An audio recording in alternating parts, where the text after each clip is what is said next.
Ó, nessa tabela aqui, o nome dos poliedros, você vai colocar o nome dos poliedros aqui, certo? Que são dessas figuras aqui. Então aqui tem dois exemplos, né? Que você tem essa figura, é que o nome do poliedro, do formato dessa figura, é pirâmide de base quadrada. E aqui desse outro é paralelepípedo. Olha só. Como é que você faz para colocar o nome das figuras que estão aqui? Só você olhar, a primeira coisa que você tem que ver é se a figura, o formato da figura é de uma pirâmide ou de um prisma. Não é muito difícil de você perceber isso, né? Aqui você tem uma pirâmide, a pirâmide tem uma ponta no topo e a base é larga, a base é uma figura geométrica.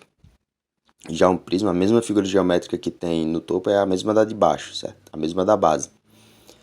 Certo? Então, a primeira coisa que você tem que perceber é se é um prisma ou se é uma pirâmide. E a segunda coisa é qual é a figura geométrica que forma a base. No caso aqui, você tem, no caso do prisma, né, já que a figura geométrica do topo é a mesma da base, você olha a do topo.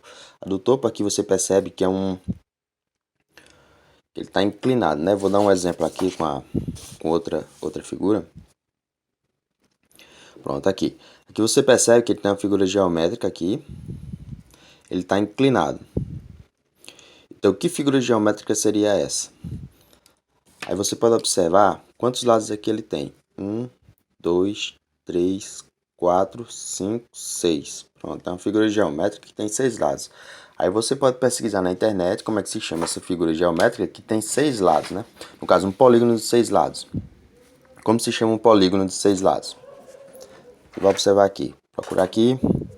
Pronto, aqui número de lados. Aqui você tem 6, aqui o polígono que você tem com 6 lados. Polígono de 6 lados a gente chama de hexágono.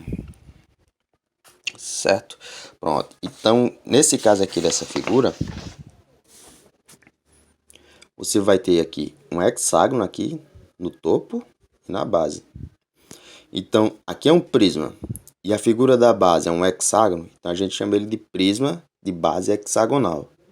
Se fosse uma pirâmide, você ia chamar ela de pirâmide de base hexagonal, se ela tivesse um hexágono na base.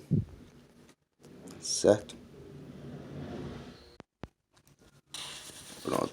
Aí voltando aqui. Pronto. Voltando aqui.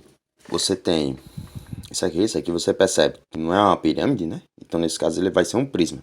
Então você vai colocar aqui, ele é um prisma de base. Qual é o nome do polígono ou da figura geométrica que forma a base? Aí você coloca lá, a mesma coisa isso aqui. Isso aqui vai ser o quê? Um pirâmide ou um prisma? Tá? Se for um prisma, aí você vai colocar. É um prisma de base, tá, certo?